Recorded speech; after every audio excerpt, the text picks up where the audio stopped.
महाराष्ट्र के पुणे में हुए Porsche hit and run case में पुणे पुलिस ने नाबालिग आरोपी के दादा सुरेंद्र अग्रवाल को अब गिरफ्तार किया है। दादा क्यों तिकड़मबाज है, गिरफ्तारी क्यों अहम होती है, ये इस वीडियो में आप देखेंगे, लेकिन तुरंत न्यूज़ 18 इंडिया के यूट्यूब चैनल को सब्सक्राइब करें। दरअसल इस पूरे मामले में पुलिस ने जानकारी देते हुए बताया कि ड्राइवर को धमकाने और घटना वाले दिन उसे घर में किडनैप करके रखने के मामले में यह गिरफ्तारी हुई है। पुलिस के मुताबिक ड्राइवर ने सुरेंद्र अग्रवाल के खिलाफ पुलिस कंप्लेंट दायर की है, जिसके आधार पर उनके खिलाफ अपहरण और धमकी का केस दर्ज कर पुलिस ने गिरफ्तार किया है।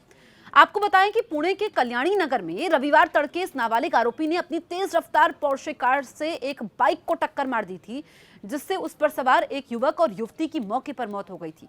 इस मामले में नाबालिग आरोपी को जुवेनाइल जस्टिस बोर्ड ने अगले ही दिन जमानत दे दी थी। हालांकि इस मामले पर देश भर में नाराजगी के बाद पुलिस अब ताबड़तोड़ एक्शन कर रही है।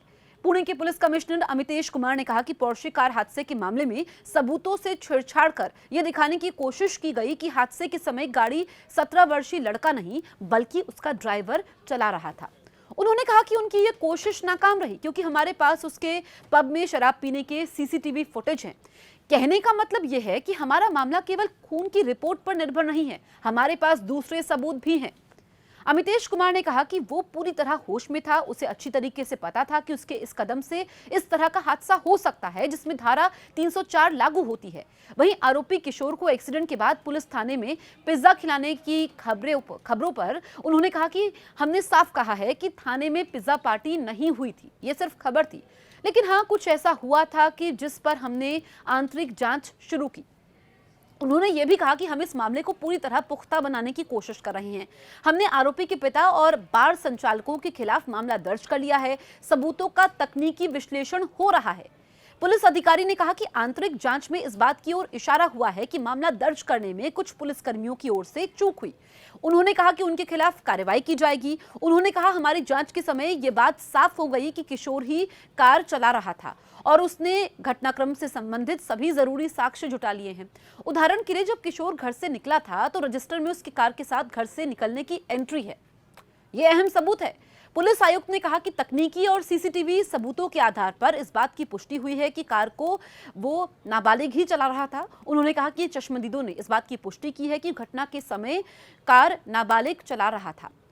यह भी कहा गया कि ऐसा दिखाने का प्रयास किया गया कि रविवार तड़के 3 बजे के आसपास जब शहर के कल्याणी नगर इलाके में पोर्शे कार से 2 लोगों को टक्कर लगी थी, तब कार नाबालिग नहीं उसके परिवार का एक ड्राइवर चला रहा था। उन्होंने कहा कि हम इन बातों की जांच कर रहे हैं।